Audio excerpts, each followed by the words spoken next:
Hello guys, interview লাগবে দিচ্ছি।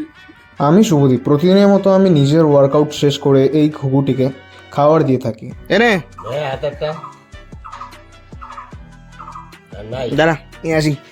এবং আজ আমার উইক অফ থাকার কারণে আমি আর আমার বন্ধু চলে গিয়েছিলাম আপার রোহিণী লেকে, যেটি সিচুয়েটেড রোহিণী লেকের ওপর দিকে। অত্যন্ত মনোরম এবং অত্যন্ত সুন্দর এলাকা, যেখানে শুধু একটা ফাঁকা রাস্তার দুপারে পাহাড় আর পাহাড়, যেটি আমার ডেইলি লাইফের ফার্স্ট্রেশন অ্যান্ড টায়ার্ডনেসকে দূর করে দেয়। তো আমি এখন থেকে প্রতিদিনই ডেইলি ভিডিওস আপলোড করা স্টার্ট করব, কারণ আমি আর অলস হতে চাই না।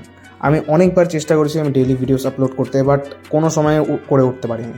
আর ভিডিওর প্রথম দিকে যাকে দেখলেন সে হচ্ছে বিশ্বদীপ, আমার কলেজের বন্ধু। কলেজের সেই প্রথম দিন থেকে শুরু করে আজকে পর্যন্ত বা এখনও পর্যন্ত সবসময় আমার সাথে থাকে, আমার পাশে থাকে। তো হচ্ছে বিশ্বদীপ। আর বাকি রইল ইন্টারভিউ। নেক্সট বা তাড়াতাড়ি নতুন ভিডিওতে এর সাথে ইন্টারভিউ তাড়াতাড়ি আসছে। তো টিল দেন দেখা হচ্ছে নেক্সট ভিডিওতে। Thanks for watching my videos.